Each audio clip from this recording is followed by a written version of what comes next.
There is no group of people that I've come across that know how to mind their business like South Africans. South Africans can mind their business, so you are the someone I've been trying to meet. Hi everybody, my name is Geraldine Ngibu Detkeu. I am a Cameroonian based in South Africa. Welcome to my YouTube channel. If you are new, special welcome to you. And if you're old, thank you so much for coming back. Whew, guys, like the way you all received part 2 of like live in South Africa, it was so mind-blowing. Thank you so much to all the new subscribers. Thank you so much to everybody who is on this platform. If you are new, if you came after, or if you've not subscribed and you're watching my video right now, please click on the subscribe button right down there below so that you become a part of the family. Please turn on your push notifications so that whenever I upload a video, you would be the first to know.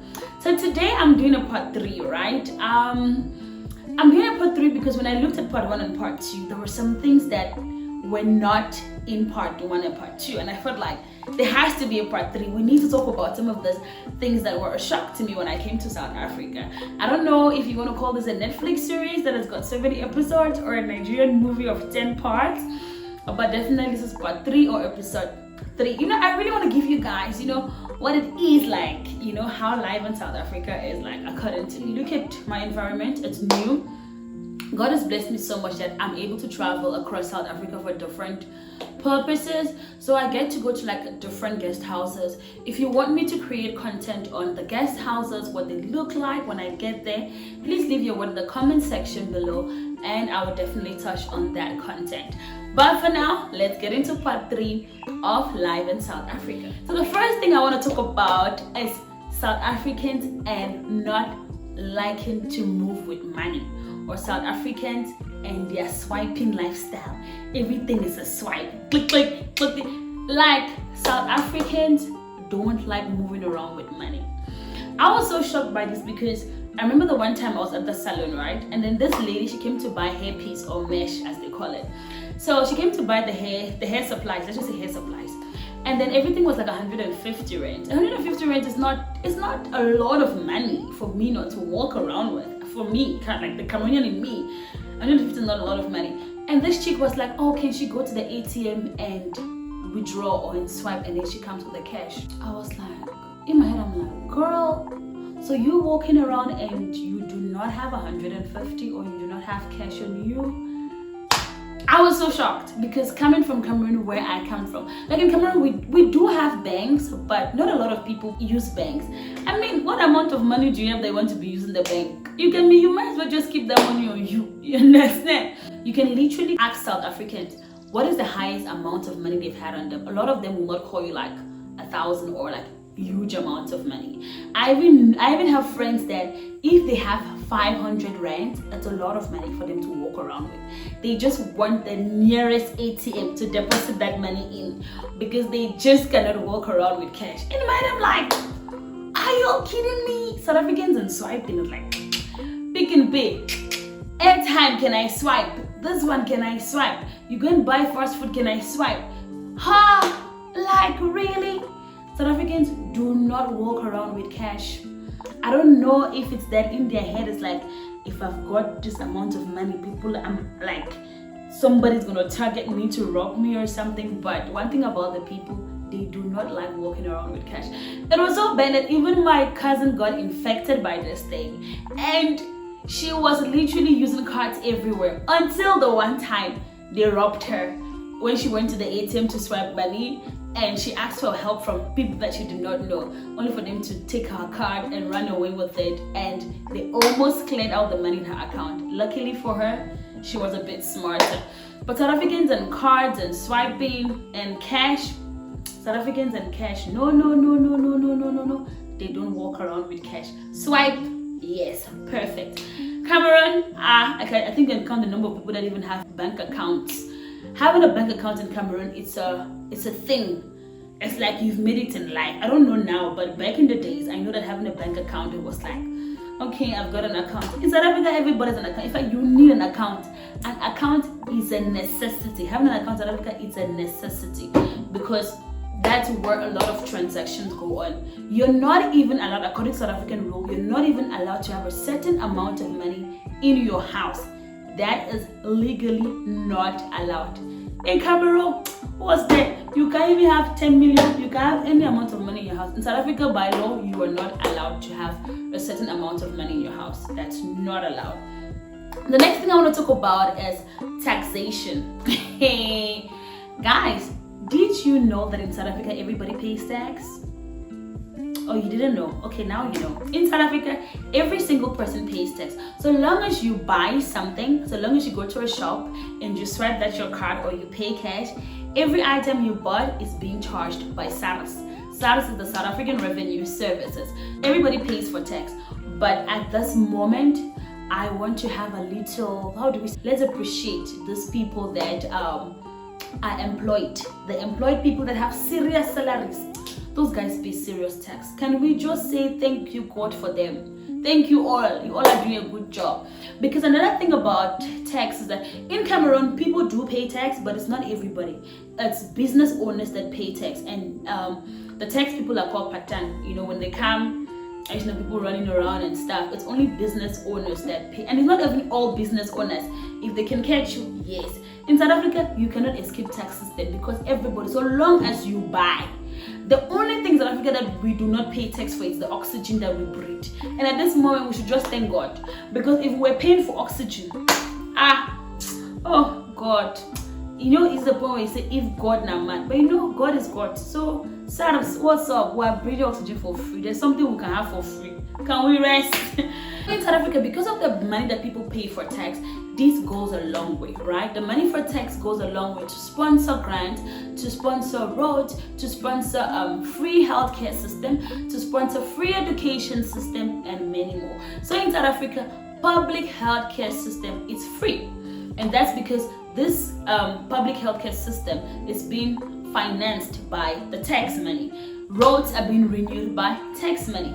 Even some schools or public schools are free. This is being financed by tax money. Then in South Africa, they've got something they call grant, right? Grant is money given by the government to a certain category of people to help finance their life because maybe they're not able to make money. So the government uses tax money to give these people. And this group of people comprise of the old, the disabled, that have kids that are unemployed.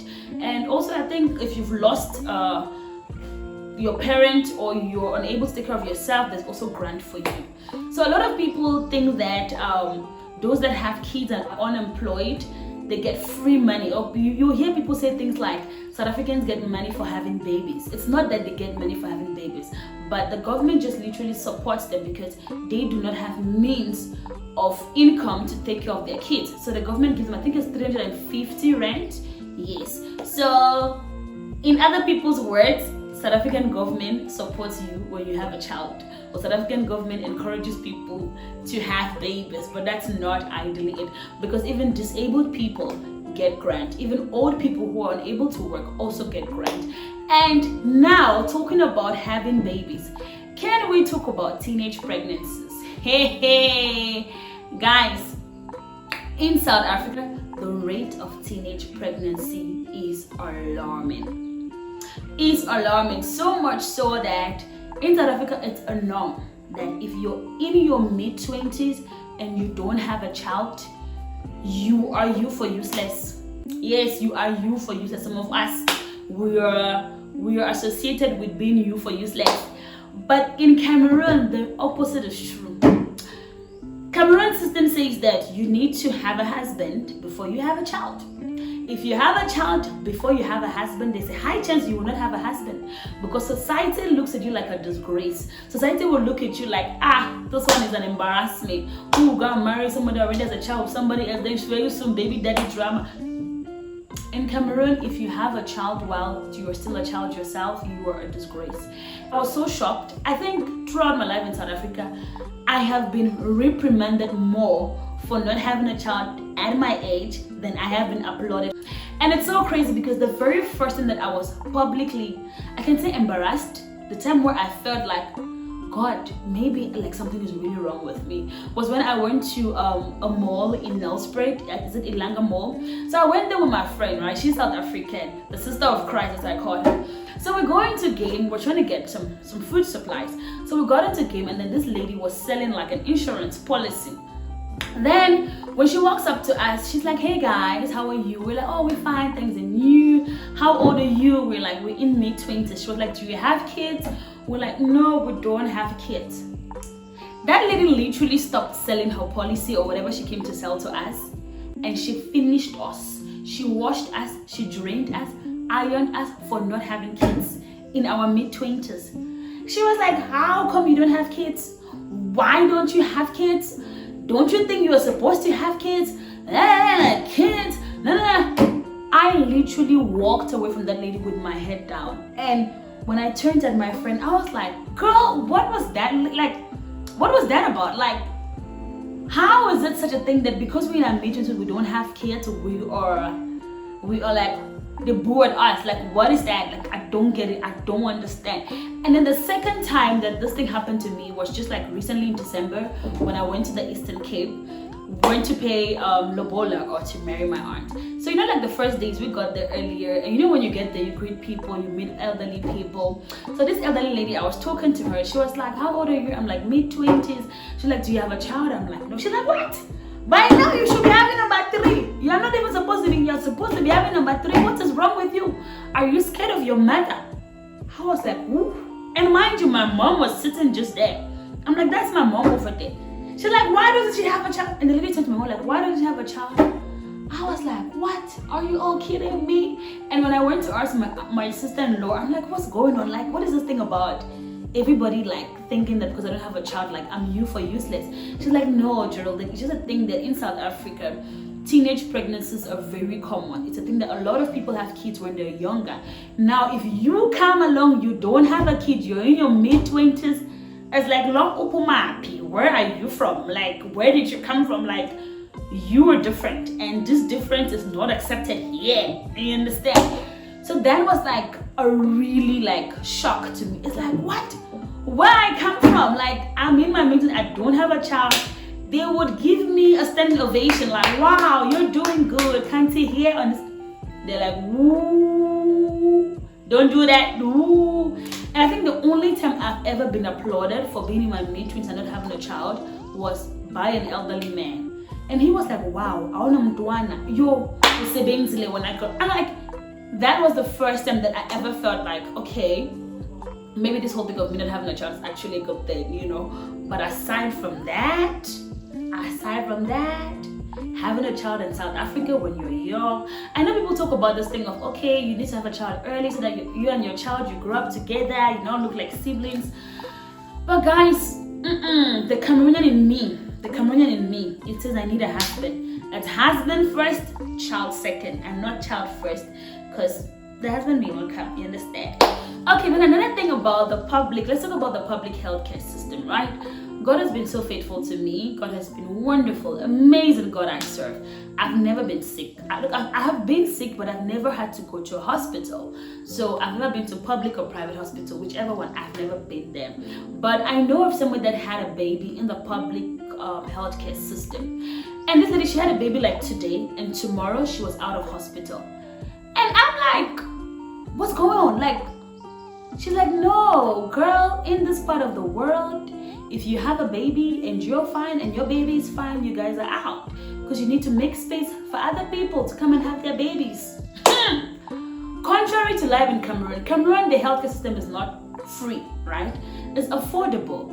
It's such a way that you're able to even stay in hospital a couple of days. Just stay in hospital in jail. Let them come and visit you with food. You know, I don't think I've ever heard of somebody that had a baby in Cameroon today and left the hospital the next day. Like, I've never heard of that. So it was really new to me. I'm like, but what if something goes wrong? So you guys said this system, it's kind of panicking in my soul for me to really have a baby now when I don't have a husband.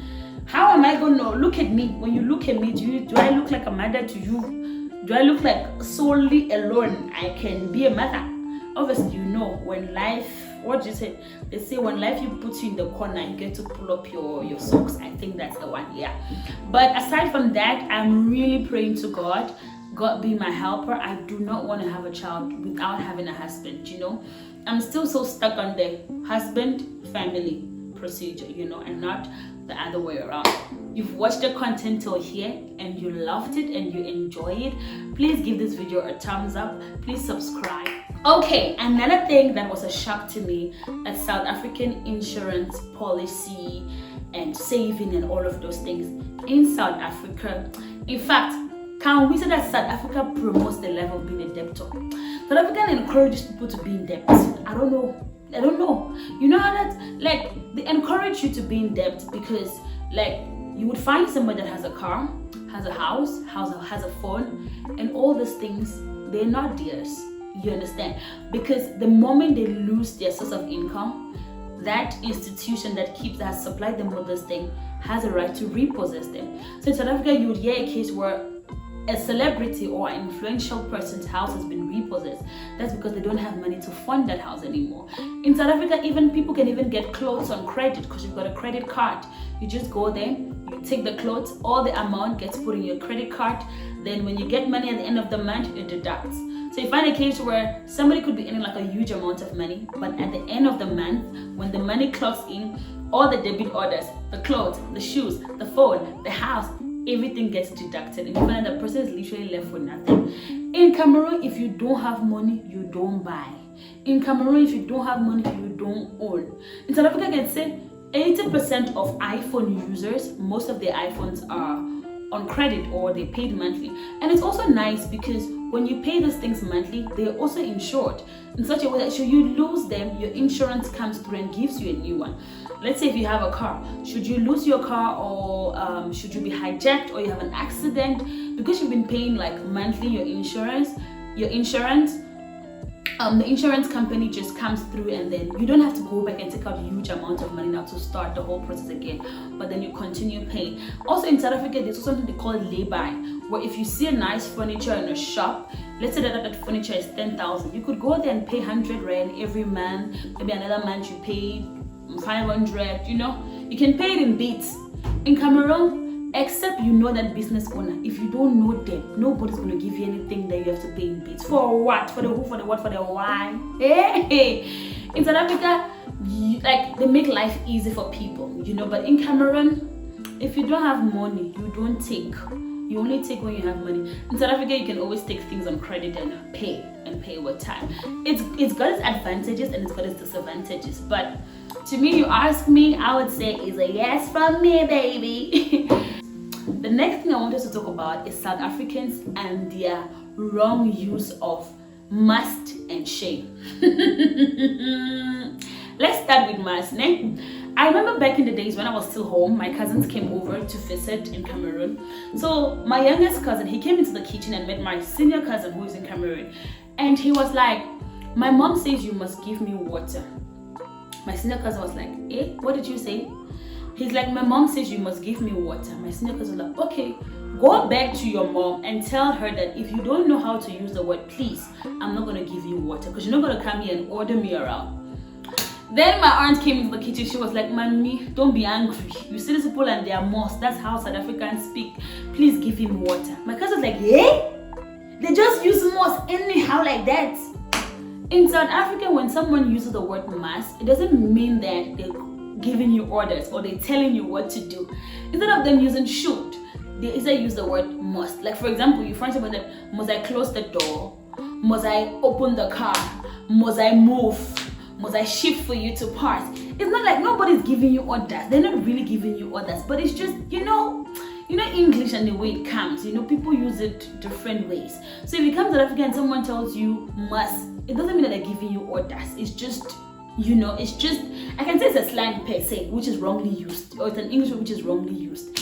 And then you have the word shame. If you watch South African Idol, there's a judge, Somizi, where if someone performs amazingly well, he goes like, woo, shame. And you'll be like, shame? Like, are you serious? Normal English, shame is like talking bad about something which someone has done. In South Africa, the word shame is like, it's a hype, like you can look at it, be like, whoosh, shame, yes, when, it's like a hype kind of thing. So when someone says shame, it doesn't mean that they're talking down on you, So those two words are words which are wrongly used. So if someone uses on you, don't take it too hard and be like, oh, they said shame. No, that is not what they meant. It's not like shame for shame. a shame for like, wow, okay. Then another thing is South Africans and their ancestral calling. This one is so I don't even know the word to use. I don't even know how to say it. You understand? Ancestral calling is like people talking or people accepting their calling to communicate with the people of the underworld gang. Underworld gang, I mean people who have passed on. You understand? So South Africans are very like so much cultural people that when it comes to when things go bad for them, they can go consult their ancestors. You'll find a case where a Christian still consult with the ancestors, and it's not a bad thing for them. Like, you can literally be a Christian and still stick to your culture. In Cameroon, they'll tell you, either you're a Christian or you are a traditionalist. If you're following traditional roots, you follow traditional roots. If you're a Christian, you follow God, but these two do not mix. There's no way that. But in South Africa, they've got like their traditional healers or traditional people. They call them Sangomas, and from the way they dress, you know it's a Sangoma. And like the people like can wear their Sangoma outfit in public, in the mall, wherever they want to go to, they can wear it. I've literally seen a chick who wore it to a party, a year-end gala or a year-end function, and she came in her Sangoma outfit. And I sat on the same table with this chick. I was super scared, but you know me being talkative.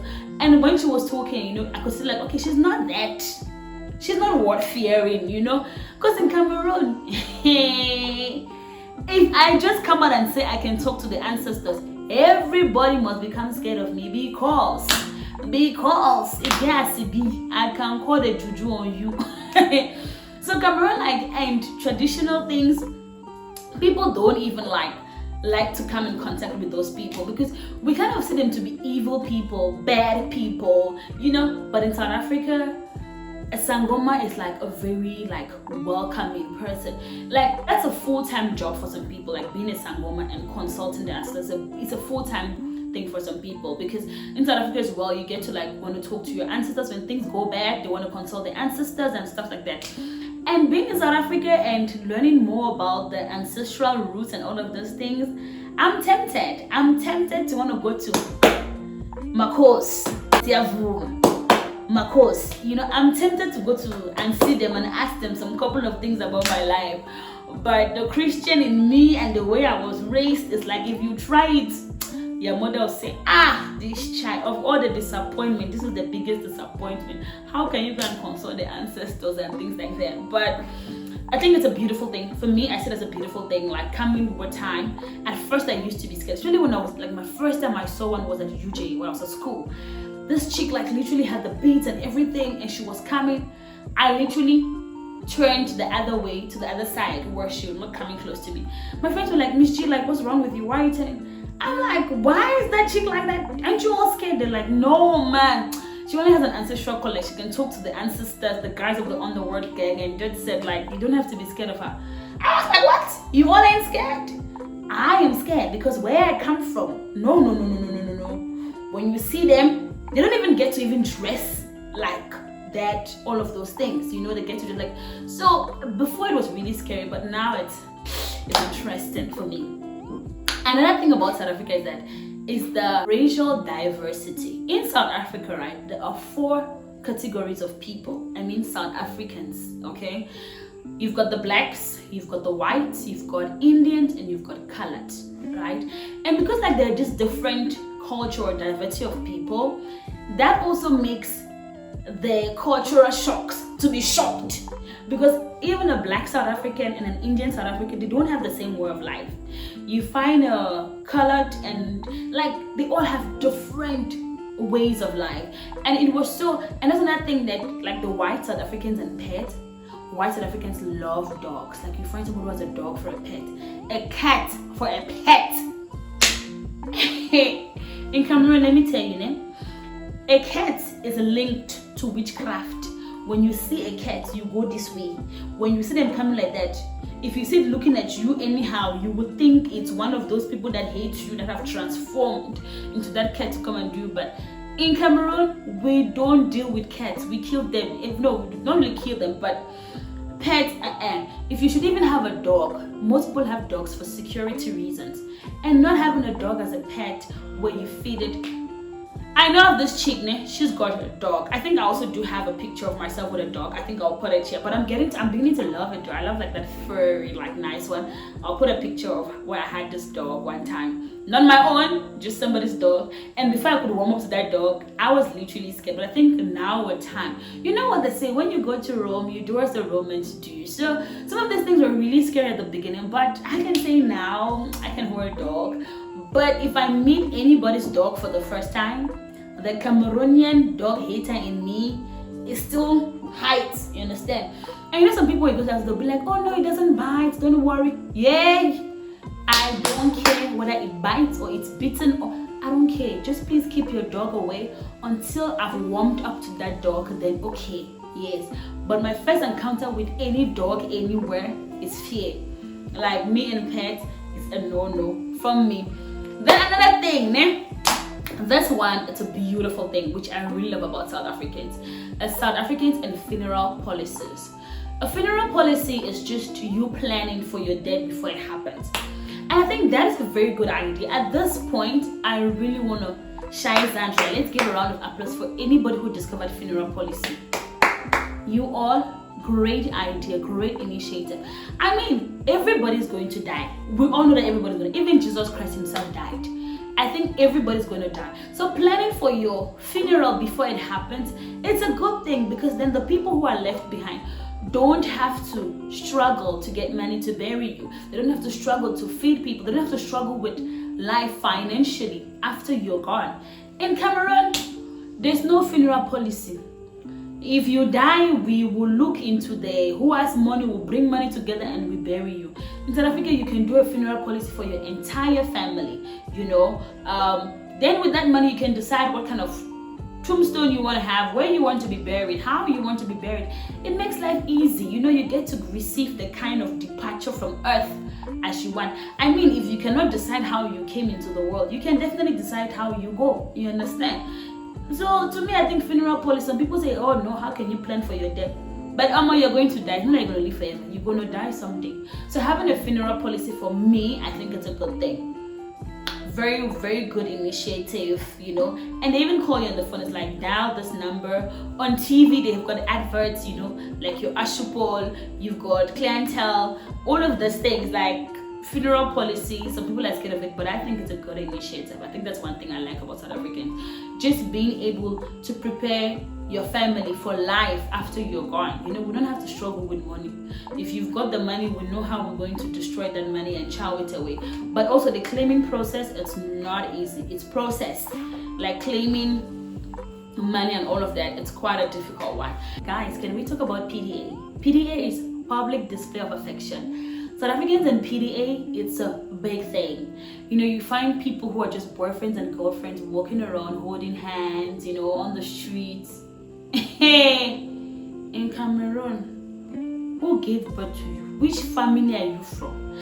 Because even your neighbor's neighbor, when they see you, that word will reach your mom. If you want, you go and practice PDA in Joburg, your mom in Limpopo will find out that you not that people don't like yes, you can date, you understand, but your family must not know your boyfriend. They must only know maybe your fiance or your husband, because they've got this culture of, if you bring this one now, you break up, you bring the next one now, you break up. You're gonna be bringing us everybody that you're dating. In South Africa, you find people are going to a taxi rank, the whole, even in public, people lock lips. It's like, what's going on? What's happening? Can you be coming down? South Africans are very big on PDA. In Cameroon, don't even try it. Don't even do it. Because if you do it, they'll hold you small family meeting. They will call the uncle of the where and say, this child is disgracing also. I hear she's walking around with this one. They're holding hands in the streets. They are there. In Cameroon, no. Don't do it. Don't do it. Don't do it. Okay? Don't do it. Then my last point, from PD, I'm going to minding their business. It's South Africans. There is no group of people that I've come across that know how to mind their business like South Africans. South Africans can mind their business. So, like if I'm here, I'm doing my thing. Whatever is happening there, I'm engaged. I don't get involved. South Africans, even if like Like on PDA, for example, like you would see somebody that they they hold hands. They can even bring their boyfriends to family gatherings, like Christmas events. Cameroon, let somebody see you. Cameroonians are minding people's business. Even those in South Africa, they've left Cameroon, but they did not leave their minding people's business happy. No, they flew with it in their plane and came to South Africa. Where even people that you don't know, people that you don't even know them, but they know you in South Africa, they would say, oh, you saw this one. I literally have people that know me, but I don't know them. They know, okay, who my mom is, what I do, but I don't know. It's Cameroonian and minding people's business. That if they just see me with somebody, it's like, they're already dated, no? The Cameroonians like to mind people's business. Cameroonians, South Africa, learn one thing, learn to mind your business. But there are advantages and there are disadvantages. Because in South Africa, you can be robbed till death and nobody will care. That is one disadvantage of minding your business. Where they can literally kill you here and nobody will care about what's going on. But sometimes Cameroonians minding people's business is good because there's no way they'll be robbing you here and then people will just leave it. Hey, what's happening? In South Africa, they can rob you and kill you. Nobody will care. No, everybody will just be going their way. Everybody minds their business. Like, it's none of my business. No, it's good, it's bad. You understand? But sometimes people should mind their business. Okay? Well, I think that's it for me. Hopefully this is the last part of life in South Africa. I would definitely talk about things that I love in South Africa, of how some words, because when I came to South Africa, hey, Cody, people were calling words. I'm like, what's that? Then they would describe it for me before I'll be like, oh, you mean this one? Hey, that was a struggle. But anyhow, if you've watched the content till here and you loved it and you enjoy it, please give this video a thumbs up. Please subscribe because we are coming with more back-to-back content. That's it from me to you. Bye.